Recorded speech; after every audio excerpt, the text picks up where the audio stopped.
Writing. Martha Jane Pruitt raised her hand at the county auction with $1 silver left in her pocket, and the whole town of Bitter Root Flats laughing before the auctioneer even lowered his gavel. The lot in front of her looked pitiful enough to make a buzzard turn its head. 3 sway-backed nanny goats stood tied to a hitching rail, ribs showing beneath dull hair, one with a clouded eye, one with a limp, and one so old her beard was white as flour. Beside them sat 2 split barrels of bruised winter apples, half of them soft on one side and spotted brown where frost had bitten through the skin. Nobody had bid. Nobody wanted them. Then Martha Jane, broad-hipped, round-faced, and only 23 years old, lifted her hand and said, $1. For a breath, Main Street went quiet. Then the laughter came. It started near the trough, where a group of cowhands leaned with their thumbs hooked in their belts. It rolled past the dry goods porch, where Mrs. Lottie Bell pressed her gloved hand to her mouth, as if the sight of Martha itself was improper. It reached the auction wagon, where Deacon Fry, the richest merchant in Bitter Root Flats, tipped back his hat and looked at Martha like she had just paid good money for a sack of snakes. $1, the auctioneer said, grinning wide enough to show the gap in his front teeth. For 3 goats too old to milk, apples too rotten to bake, and a girl too hungry to know the difference.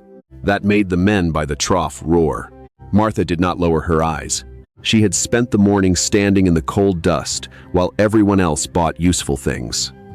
Bridles, wash tubs, seed corn, harness leather, a blue enamel coffee pot. The town had gathered to sell off what remained of the abandoned Rusk place after old man Rusk died and the county took his farm for back taxes. Martha had come because she hoped nobody would bid on the cast iron skillet listed in the notice. Her mother had taught her to cook in a skillet like that before fever took her. But Deacon Fry bought the skillet, the plow, the mule collar, the pump handle, and even the cracked window glass, not because he needed all of it, but because he liked owning whatever poor people hoped to touch. So Martha waited. When the goats came out, the auctioneer made a show of gagging. When the apples were rolled beside them, boys poked the fruit with sticks and shouted that even pigs would file a complaint. Martha watched one apple split open under a boot heel and smelled what no one else bothered to notice. Sweetness. Not fresh sweetness, not pretty sweetness, but deep winter sweetness. The kind that hid under bruises. The kind her mother used to say could still feed a family if a woman had patience, a knife, and a fire that did not quit. Martha had $1 because she had scrubbed the back room of the saloon for 3 nights after closing. She had slept behind the blacksmith shop since Mrs. Bell dismissed her from laundry work for taking up too much room near the wash line. She had not eaten since yesterday morning except for a heel of bread dipped in creek water. Still, when the auctioneer asked for a bid, Martha raised her hand. Now, everyone watched her, as if she were the punchline of a joke God had forgotten to finish. Going once, the auctioneer said. A boy bleated like a goat. Going twice. Deacon Fry leaned forward. His eyes were pale and wet, like stones left in dishwater. Martha Jane, he called, loud enough for the whole street to hear. You sure you can spare $1? That's a lot of money for a girl built like she already ate the livestock. A few women turned away, but not because they disapproved. They turned away to laugh more politely. The white-bearded goat trembled against the rope. Martha stepped closer to her, resting one hand on the animal's neck. The goat leaned into her palm like it had been waiting all day for somebody's hand not to hurt. I said $1, Martha repeated. The gavel fell. Sold to Miss Pruitt, the auctioneer cried. May the Lord preserve the goats from disappointment. Laughter followed her down Main Street as she led the goats with one rope and rolled the apple barrels one at a time toward the edge of town. The limp goat stumbled twice. The blind-eyed one stopped whenever a wagon creaked too close. The oldest one kept pressing her narrow shoulder against Martha's skirt, trusting her without reason. That hurt Martha more than the laughing. Trust without reason was the first thing the poor learned to stop giving. She had reached the far end of town, sweating through her brown dress, though the morning wind was cold, when a man stepped from the doorway of the freight office and lifted one of the barrels upright before it tipped into the rut. He was tall, sunburned, and lean in the way of men who worked more than they talked. His hat was dark with old rain stains. His coat had been mended at the cuff with black thread. A faint scar cut through his left eyebrow, but his eyes were steady. Martha recognized him before she knew his name. Everyone knew the man from Mercy Ridge. Gideon Fail. He owned a ranch 10 miles north, though town gossip said he was only half owner now, the other half belonging to debt, drought, and ghosts. His younger sister had died in a blizzard 2 winters earlier after riding for a doctor who never came. Since then, Gideon came to town only for feed, nails, and silence. "You need a wagon," he said. Martha expected the words to be cruel. They were not. "I don't have one," she said. "I do." She studied him carefully. Kindness in Bitter Root Flats usually came with a hook in it. Gideon glanced toward Main Street, where Deacon Fry still watched from the auction wagon. "I'm headed north. There's an empty smokehouse on my place. Roof leaks, but less than the sky does. Goats can shelter there. You can have the old kitchen room if you're willing to cook for 4 ranch hands who believe burned beans are a food group." Martha tightened her grip on the rope. "Why?" He looked at the goats, then at the apples, then at her. He did not let his gaze crawl over her body like the men at the trough had done. He looked at her face. "Because you were the only person here who saw something alive." She had no answer for that. Deacon Fry's voice carried across the street. "Careful, Vale. Take in every stray, and you'll lose the roof over your own head. Though maybe that's what you favor." Gideon turned slowly. Fry smiled. "How much do you owe this month? Or have you stopped counting?" Something passed through the crowd, a quiet excitement, the way people lean toward a dogfight. Martha saw Gideon's jaw tighten. She saw shame flicker, not because he was guilty, but because Deacon had dragged private grief into daylight. That was how Deacon Fry did business. He never struck where skin was thick. He went for old wounds. Gideon took the goat rope from Martha, not as if she could not hold it, but as if the burden was now shared. "Load the barrels," he said.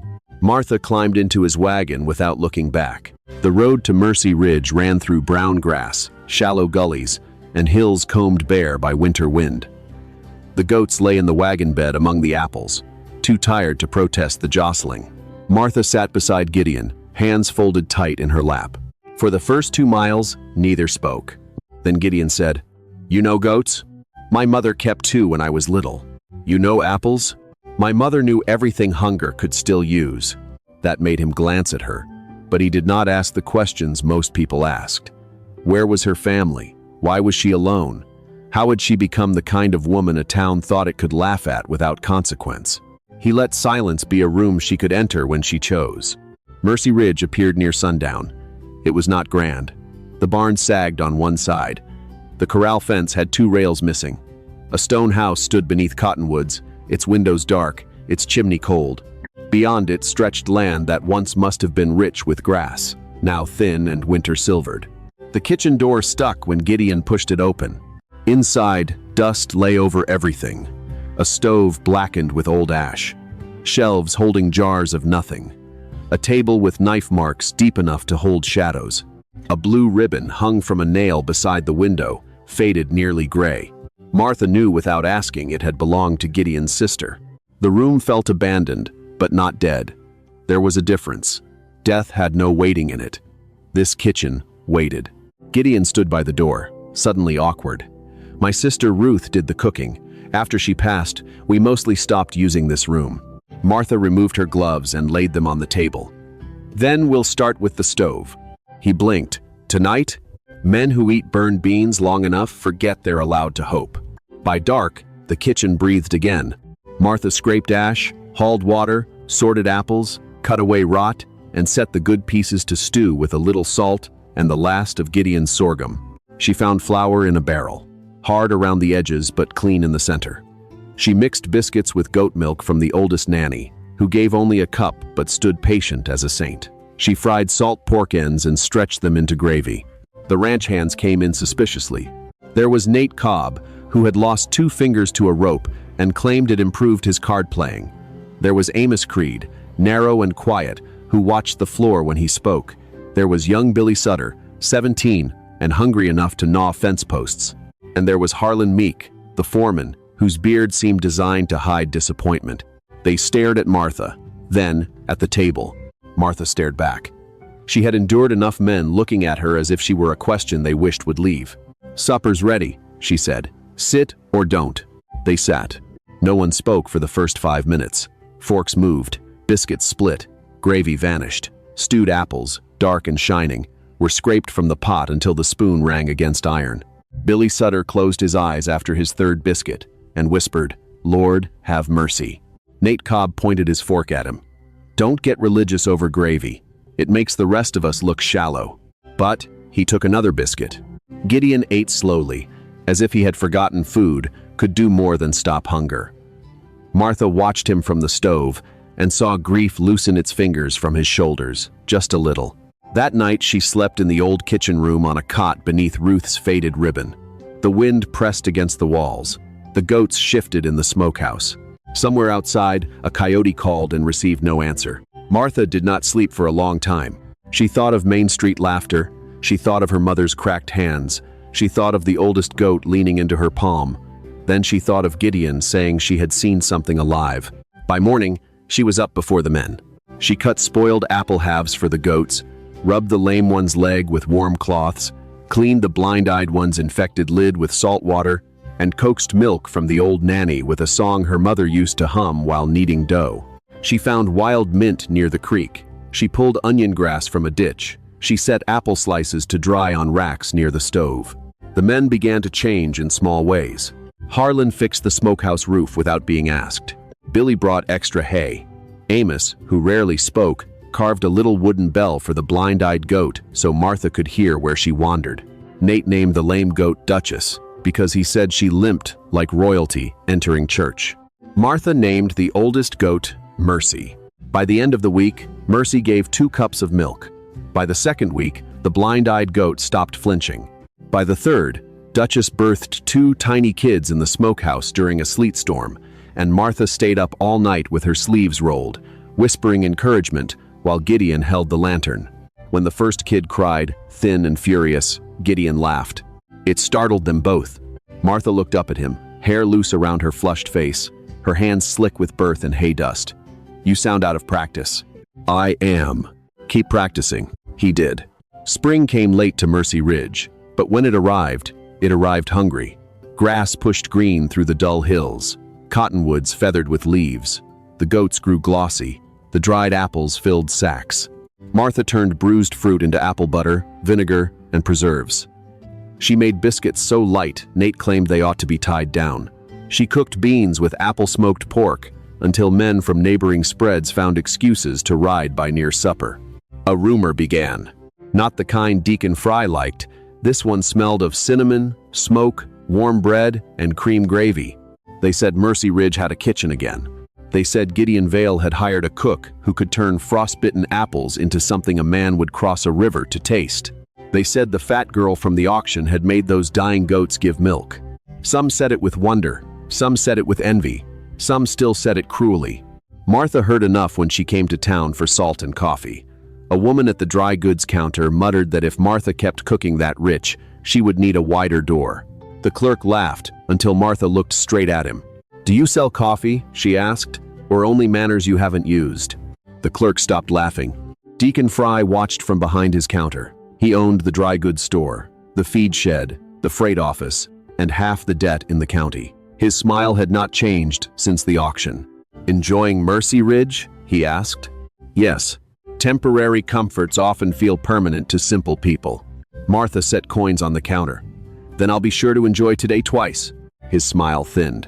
"Tell Vale his note comes due soon." She paused. "What note?" Deacon wrapped her coffee slowly.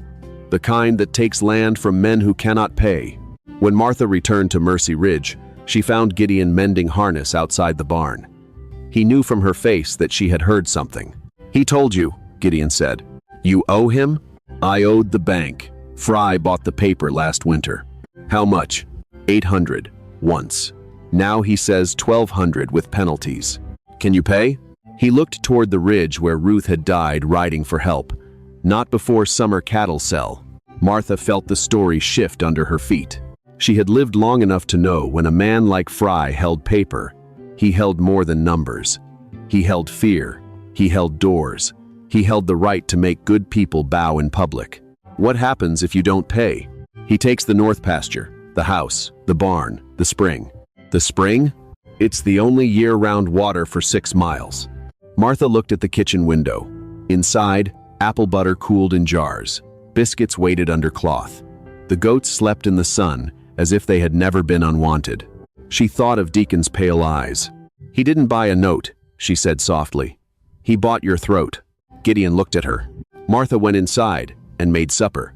That was how she thought best.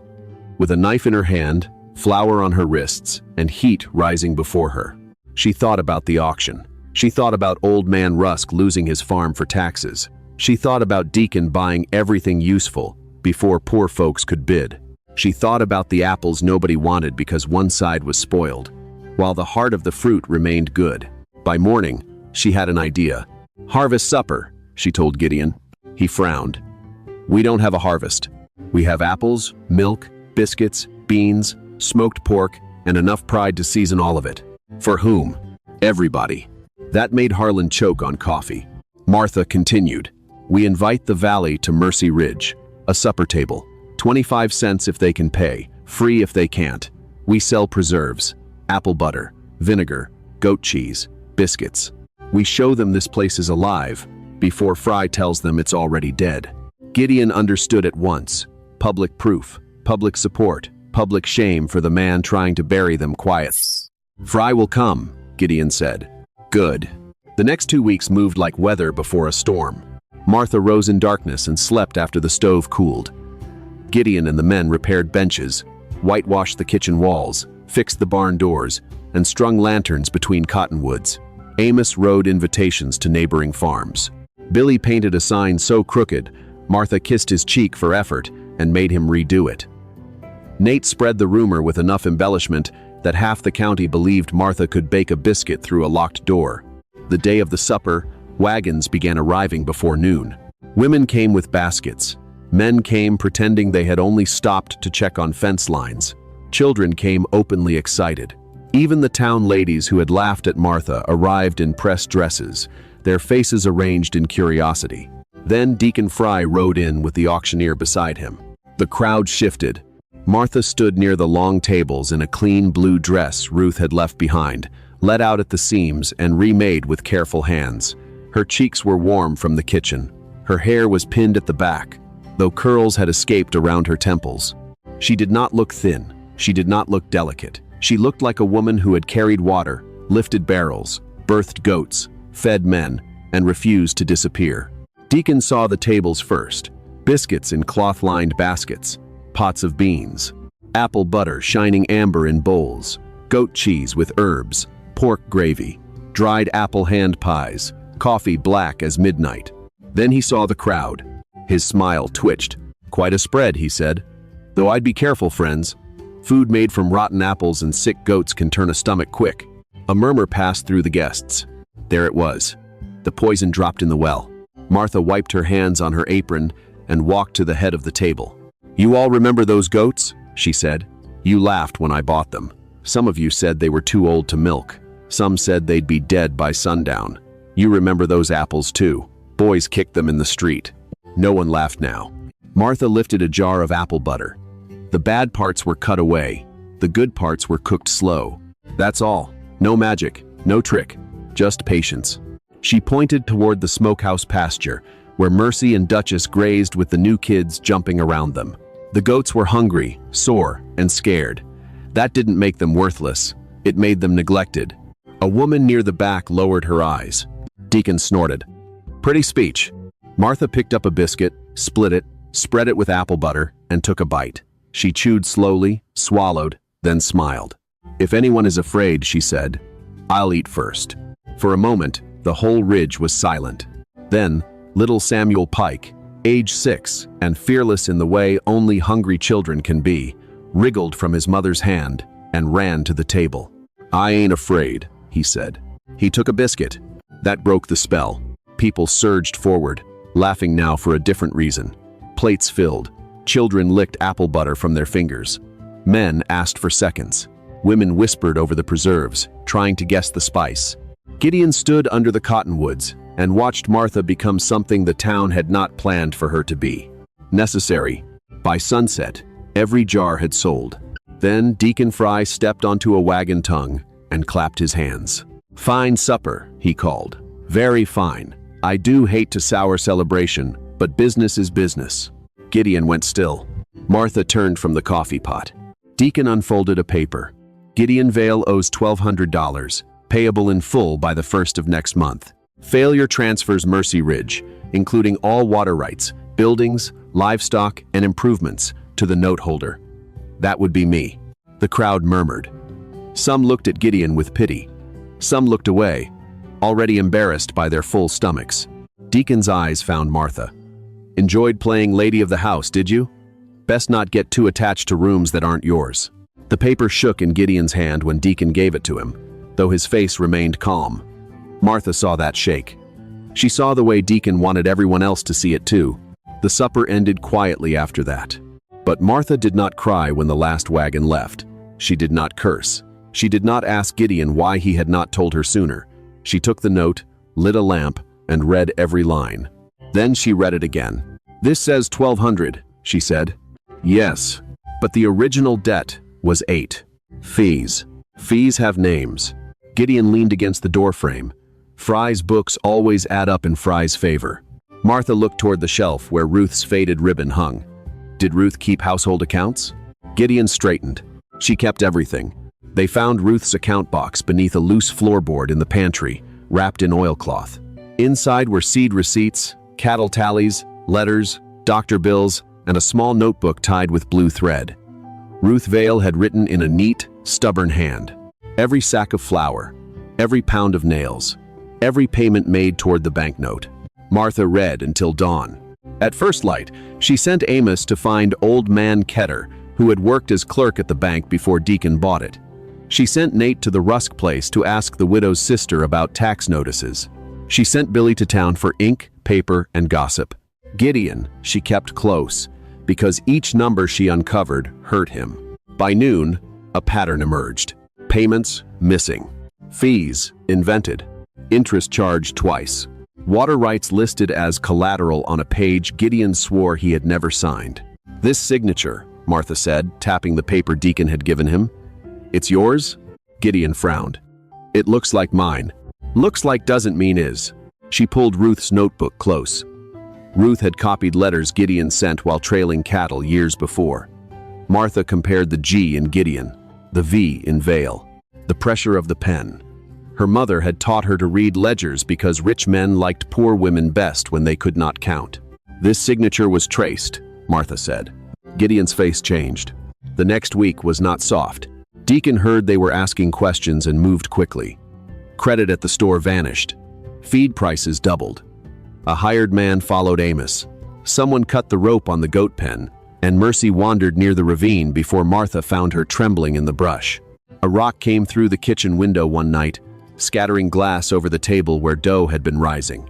Martha stood over the ruined dough, breathing hard. Billy grabbed his rifle. No, Martha said. They could have hit you. They wanted me scared. You ain't? She looked at the broken window, at the dark beyond it, at her own wide reflection in the remaining glass. She thought of all the times fear had been handed to her, as if it were her rightful portion. I am, she said. But scared women still bake. She scraped glass from the table, threw out the dough, and started again. On the 23rd day, Old Man Ketter came to Mercy Ridge with a cigar box under his coat. He had hands that shook and eyes that had seen too much to still pretend. I should have spoken years ago, he said. Martha poured him coffee. Ketter opened the box. Inside were carbon copies of bank entries, thin as onion skin. Fry made me alter records, first small, then bigger. If a rancher paid 50, books showed 15. If a widow owed 10, notices said 40. He bought debt cheap, fattened it, took land. Gideon stared at the papers. Ruth knew? She suspected. Came to the bank 2 days before the blizzard. Asked for copies. I was too afraid to give them. The room went quiet. Gideon looked toward the window, where his sister's ribbon stirred in the draft. Martha's voice softened. Why bring them now? Ketter looked at her. Because I ate at your table. Because my wife tasted that apple butter and cried for the farm Fry took from her brother. Because I am old, and fear has been a poor blanket. The hearing was set for the last day of the month in the church hall, because the courthouse roof leaked and the judge refused to conduct business under a drip. Every bench filled. Deacon Fry arrived polished, calm, and righteous, carrying his ledger under one arm. He looked like a man attending his own victory parade. Martha arrived with Gideon, Ruth's notebook, Ketter's copies, and a basket of biscuits covered with a towel. People whispered when they saw the basket. Deacon smirked. Planning to bribe the judge with breakfast? Martha met his eyes. No, I figured truth goes down easier when folks aren't hungry. Judge Albright, a gray-haired woman with spectacles and no patience for theater, called the hearing to order. Deacon spoke first. He explained debt, contract, obligation, the sanctity of signatures. He spoke of irresponsibility and sentiment. He never once said Ruth's name. He never once looked at the people whose farms he had swallowed. Then Martha stood. She was not a lawyer. She was not polished. Her dress pulled tight at the shoulders from a week of hard work. Flour marked one cuff. A burn on her wrist had not healed. But when she laid Ruth's notebook before the judge, her hand was steady. "These are the payments Mercy Ridge made," she said, "written the day they were made. Here are the bank copies Mr. Ketter kept. Here are Deacon Fry's entries. They do not match." Deacon laughed once. "A cook's arithmetic." Judge Albright peered over her spectacles. "Mr. Fry, I recommend silence unless invited." The room held its breath. Martha continued. "Here is a water rights clause added after the original note. Here is Gideon Vale's true signature from 3 letters. Here is the signature on Mr. Fry's paper. The shape is copied, but the pressure is wrong. A traced line hesitates where a man's hand would not." The judge leaned closer. Deacon's color changed. Martha placed another paper down. "Here are tax notices from the Rusk farm. 3 different amounts for the same quarter. Here is Mrs. Halpern's receipt for payment made in full. Her land was still seized." A sound moved through the church hall. Not surprise, exactly. Recognition. The sound of people hearing aloud what they had feared in private. Old man Ketter rose, trembling. "I altered books under Mr. Fry's instruction. I have sinned against my neighbors. These papers are true." Deacon shouted then. He called Ketter senile, Martha ignorant, Gideon desperate. He said the town would collapse without men like him. He said poor people always blamed the hand that extended credit. Judge Albright struck the table with her gavel hard enough to make the ink bottle jump. Enough. The silence that followed was larger than the room. By sundown, the note against Mercy Ridge was void. The water clause was declared fraudulent. Deacon Fry's business records were seized, pending investigation. The judge ordered review of every foreclosure he had touched in 10 years. Deacon stood in the aisle as people moved away from him. That was the first part of his punishment. Not prison, not yet, just space. The sudden emptiness around a man who had mistaken fear for respect. Outside, the town gathered under a copper sky. No one laughed at Martha. Mrs. Bell, who once dismissed her from laundry work, approached with wet eyes and a pride too stiff to bend easily. "Miss Pruitt," she said, "I owe you an apology." Martha waited. Mrs. Bell swallowed. "I was unkind." "Yes," Martha said. "I am sorry." Martha nodded. "Then be kinder tomorrow." Billy Sutter whooped from the church steps. Nate lifted his hat. Amos cried openly and denied it to anyone who looked. Gideon stood beside Martha, looking at her as if the whole ridge had been dark and she had been quietly carrying the match. But Martha was watching Deacon Fry. He stood near his wagon, smaller somehow, his fine coat buttoned wrong. No one helped him. No one asked if he needed anything. He looked toward the church hall, where Martha's basket sat on a bench. There were biscuits left. Gideon saw where she was looking. "You don't owe him mercy." "No," Martha said. "That's why it still counts." She walked back inside, filled a plate with 2 biscuits, apple butter, and a wedge of goat cheese wrapped in cloth. Then, she carried it to Deacon. He stared at the plate as if it were a weapon. "This isn't forgiveness," she said. His mouth twisted. "Then what is it?" "Supper." He looked past her at all the people watching. Humiliation burned red up his neck. Martha's voice remained low. "I know what it is to be hungry while people laugh. I won't become the sort who enjoys it." For one moment, Deacon Fry seemed to have no face at all, only the wreckage left when power had nowhere to stand. He took the plate. Martha turned away before he could decide whether to thank her. 6 months later, Mercy Ridge had a new sign nailed over the gate. Pruitt, Vale Table House. Martha's name came first because Gideon insisted, and because everyone knew it was true. Travelers stopped for supper. Ranchers brought payment in coins, eggs, repairs, or stories. Widows ate free on Thursdays. Children were allowed second biscuits if they asked politely. The goats had a proper shed, and Mercy, old as winter, wore Amos's carved bell like a queen wears jewels. The kitchen never went cold now. Some evenings, Gideon would find Martha standing at the stove, listening to the room breathe around her. Men laughing, plates passing, wind at the windows, coffee pouring. A life stitched together from things once called useless. He waited until the first snow brushed the ridge to ask her. Not in front of a crowd, not with a speech, just at the kitchen table after everyone had gone, while the lamp burned low and apple butter cooled in jars. "I loved you first," he said, "when you put your last dollar down for creatures nobody wanted." Martha looked at him, one eyebrow raised. "That's so? I didn't know it then. That sounds inconvenient. It has become serious." She smiled despite herself. He took her hand. "You saved my land, you saved my name, but before any of that, you saved the part of me that thought a house could never be warm again." Outside, snow gathered on the windowsill. Inside, the stove glowed. Martha looked at their joined hands. His long and scarred, hers broad, strong, marked by burns and flour and weather. Hands that had been mocked, hands that had fed a town, hands that had sorted rot from sweetness and found enough good left to cook. "Yes," she said. Gideon exhaled like a man stepping out of a storm.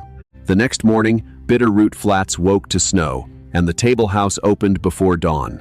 Travelers came stamping their boots. Children pressed close to the stove. Widows warmed their fingers around coffee mugs. A man who had once laughed at Martha by the trough now removed his hat when he entered her kitchen. Martha saw it. She saw all of it. She saw that respect sometimes arrived late, limping and ashamed, but it could still be seated if it came hungry enough to learn. On the shelf by the window sat one small bruised apple, kept from that first auction barrel until it had dried hard as memory. Beside it hung Ruth's faded blue ribbon and the little wooden bell Amos had carved for the blind-eyed goat. People asked about them sometimes. Martha would glance at Gideon, then at the long tables filled with steam and bread and voices, and she would tell the truth. "Those," she said, "are reminders." "Of what?" they would ask. And Martha Jane Pruitt Vale, the girl who spent her last dollar on what the town had thrown away, would smile toward the stove where another batch of biscuits rose golden in the heat. "That hunger lies," she would say. "Cruelty lies worse. But care, given long enough, can make a feast out of what fools call ruined. Even when others see only what is bruised, broken, or unwanted, patient care can uncover what is still good." Martha's kindness did not make her weak. It gave her the strength to feed, heal, and rebuild. In hard seasons, we may not control who laughs, but we can choose what we nurture, and sometimes that becomes the table where hope returns. Please note, this story was created and fictionalized by AI for entertainment, while also sharing a positive life lesson about kindness, resilience, and seeing worth where others do not.